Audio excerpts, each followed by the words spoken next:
Olá a todos, aqui é a professora Débora e hoje nós resolveremos a atividade de interpretação textual referente à semana do dia 8 a 12 de junho. Vamos lá ao primeiro texto. Leia o texto abaixo e responda. Ninho quer um amigo. Nino, por que você está tão sério e cabisbaixo? Nino vivia triste, ele se sentia sozinho. Ninguém queria ser amigo dele, pobre menino. Um dia, na praia, ele ficou esperançoso de encontrar um amigo. Ah, um menino, quem sabe? E tentou chegar perto dele. Mas o menino virou para o lado, cavou um buraco e ainda jogou areia no Nino. Coitado dele. Até que um dia ele tinha desistido de procurar, pensando em porque quanto mais tentava encontrar um amigo, mais sozinho se sentia. Ficou distraído, pensando e adormeceu. Quando acordou, olhou-se no espelho. Enquanto escovava os dentes, percebeu que fazia muitas caretas. Achou engraçado, enxugou a boca e continuou brincando com o espelho. Era riso daqui, riso de lá, era a língua do Nino e a língua do espelho. Piscadela aqui, piscadela ali, começou ali uma verdadeira folia. Era um jogo de reconhecimento entre Nino e sua imagem no espelho. E não é que Nino era bem engraçadinho? Ele mesmo nunca tinha reparado nisso antes. Que legal era o Nino! Que garoto charmoso e bem-humorado! Nino ficou encantado com seu espelho. Fez-se ali uma grande amizade. E depois dessa amizade surgiram muitas outras. Nino hoje é um cara cheio de grandes amigos, incluindo ele mesmo. Valeu, Nino! Primeira questão. Nesse texto, no trecho, e não é que Nino era bem engraçadinho? 14º parágrafo. A palavra destacada que foi empregada no diminutivo para indicar o quê? No caso, engraçadinho foi usado para indicar o quê, gente? Ele diz assim, ó. Começou ali a verdadeira folia. Era um jogo de reconhecimento entre Nino e sua imagem no espelho. E não é que Nino era bem engraçadinho, ele mesmo nunca tinha reparado nisso antes. Nesse caso, letra A, afetividade, que mostra um carinho, um afeto. B, desprezo, está desprezando o fato dele ser engraçado. C, é ironia, ele é engraçado. Tá dizendo que ele é engraçado, mas ele não é engraçado. E D, tá falando da questão de tamanho, que ele é bem pequenininho, ele é engraçadinho porque é pequeno. Não, no texto mostra, dá ênfase aí que... E não é que Nino era bem engraçadinho, relacionado ao carinho, ao afeto, que ele, o próprio Nino, descobriu ao se olhar no espelho, certo? Então, só pode ser o item A. Leia os textos abaixo. Texto 1. Robôs inteligentes. Para os cientistas, robôs são máquinas planejadas para executar funções como se fossem pessoas.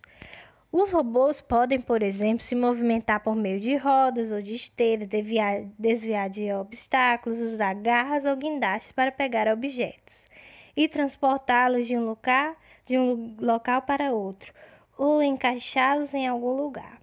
Também fazem cálculos, chutam coisas e tiram fotos ou recolhem imagens de um ambiente ou de algo que está sendo pesquisado. Hoje, já são utilizados para brincar, construir carros, investigar vulcões e até mesmo viajar pelo espaço bisbilhotando em outros planetas. O grande desafio dos especialistas é criar robôs que possam raciocinar e consigam encontrar soluções para novos desafios, como se tivesse inteligência própria. Texto 2. Robótica. Robótica é um ramo da tecnologia que engloba mecânica, eletrônica e computação, que atualmente trata de sistemas compostos por máquinas e partes mecânicas automáticas e controladas por circuitos integrados, tornando sistemas mecânicos motorizados controlados manualmente ou automaticamente por circuitos elétricos. As máquinas podem-se dizer que são vivas. mas ao mesmo tempo são uma imitação da vida e não passam de fios unidos e mecanismos. Isso tudo junto concebe um robô.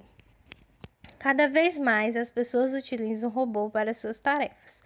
Em breve, tudo poderá ser controlado por robôs. Os robôs são apenas máquinas, não sonham, nem sentem e muito menos ficam cansados. Essa tecnologia, hoje adotada por muitas fábricas e indústrias, tem obtido, de modo geral, êxito em questões levantadas sobre redução de custos, aumento de produtividade e vários problemas trabalhistas com funcionários. Então vamos à questão. Esses dois textos informam que os robôs: letra A, imitam os seres humanos. B, podem fazer cálculos. C, podem reduzir os custos. D, são criados por homens. Gente, lá no texto 1. Vamos lá. Aqui no texto 1, lá no comecinho ele já diz assim, ó. Para os cientistas, robôs são máquinas planejadas para executar funções como se fossem pessoas.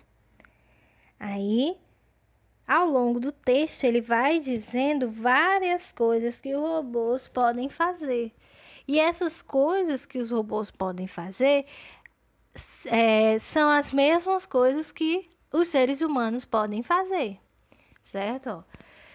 Aqui, hoje já são utilizados para brincar, construir carros, investigar vulcões e até mesmo viajar pelo espaço, bisbilhotando em outros planetas. O grande desafio dos especialistas é criar robôs que possam raciocinar. Quem é que pode raciocinar? Os seres humanos, né? E consigam encontrar soluções para novos desafios, como se tivesse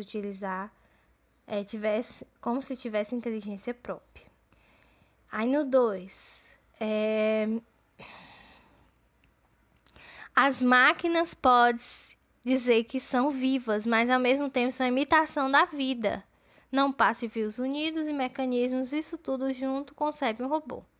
Cada vez mais as pessoas utilizam os robôs para suas tarefas, ou seja, novamente aqui comprova o texto 1 e o texto 2 falam que os robôs imitam.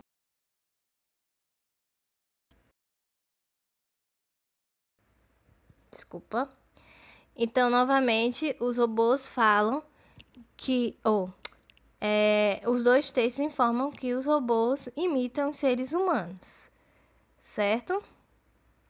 Por que que não é a B? Porque podem fazer cálculos. Só vai dizer que pode fazer cálculos lá no texto 1. Podem fazer cálculos. No texto 2 não diz que eles podem fazer cálculos. Podem reduzir os custos. Essa redução de custos, tá bem ali, no texto, no finalzinho do texto 2. Reduzir custos só diz no texto 2. São criados por homens. Nos dois, a gente subentende que são criados por homens, certo? Mas, na verdade, a letra A é a resposta, porque os dois informam que os robôs imitam as ações dos seres humanos, certo? Vamos lá, próximo. Leia os textos abaixo. Poesia. Texto 1, poesia. Gastei 1 hora pensando em um verso que a pena não quer escrever. No entanto, ele está cá dentro, inquieto, vivo. Ele está cá dentro e não quer sair. Mas a poesia deste momento inunda minha vida inteira. Texto 2. Declaração de amor, da autora Clarice Lispector. Desculpa, gente. Esse poema é do Carlos Drummond de Andrade, tá? E agora é um texto da Clarice Lispector. Esta é uma declaração de amor. Amo a língua portuguesa e ela não é fácil, não é maleável. E, como não foi profundamente trabalhada pelo pensamento, a sua tendência é a de não ter sutilezas e de reagir às vezes como verdadeiro pontapé contra os que temerariamente ousam transformá-la numa linguagem de sentimento e alerteza e de amor. A língua portuguesa é um verdadeiro desafio para quem escreve, sobretudo para quem escreve tirando das coisas e das pessoas a primeira capa de superficialidade. Às vezes, ela reage diante de um pensamento mais complicado. Às vezes, se assusta com o imprevisível de uma frase. Vamos lá para a questão. 3. Esses dois textos, eles fazem o quê? Letra A. Apresentam o tema usando a mesma estrutura. Eles têm a mesma estrutura? Não. Um é poesia, tem a estrutura, é uma estrofe com versos, e o outro é um texto narrativo em prosa, certo? Não em versos, tá? Então, não é item A. B. Tem-se uma visão poética sobre o ato de escrever. Opa! Qual é o assunto? Nesse caso aqui do poema, gastei 1 hora pensando em um verso que a pena não quer escrever. Mas aí no final, mas a poesia desse momento inunda minha vida inteira. No caso aqui, o autor está falando sobre o ato de escrever. E no texto 2, a declaração de amor, né? No caso, a autora Clarice, ela ama a língua portuguesa, ela não é fácil. Aí, a todo momento, ela vem falando da forma, de como escrever. Ó, a língua portuguesa é um verdadeiro desafio para quem escreve. Sobretudo quem escreve tirando das coisas e das pessoas a primeira capa, certo? Então, vamos guardar o B. C. O texto 1 refere-se a qualquer forma de escrita. Não, não é qualquer forma de escrita. Está, no caso aqui, da poesia mesmo, a forma escrita da poesia mesmo. D. O texto 2 apresenta o tema com objetividade. No caso, temos duas formas de transmitir uma mensagem em um texto, de forma objetiva e subjetiva. No caso aqui, ela está falando no segundo texto. Vamos lá. Ela está sendo objetiva, dizendo com clareza que o ato, no caso, o ato de escrever a língua portuguesa é complicada, mas existem pessoas que encaram o desafio de escrever. Ela está dizendo assim, bem objetivamente? Não. Ela está utilizando também uma linguagem poética, certo? A pessoa só vai entender que ela está falando da forma de escrever quando lê o texto completo, tá? Então, só pode ser o item B, certo? Tem uma visão poética sobre o ato de escrever. Os dois textos, tanto a poesia como o texto de Clarice Lispector, focam nessa questão de escrever, certo? Então, gente, foi isso por hoje e até a próxima. Obrigada.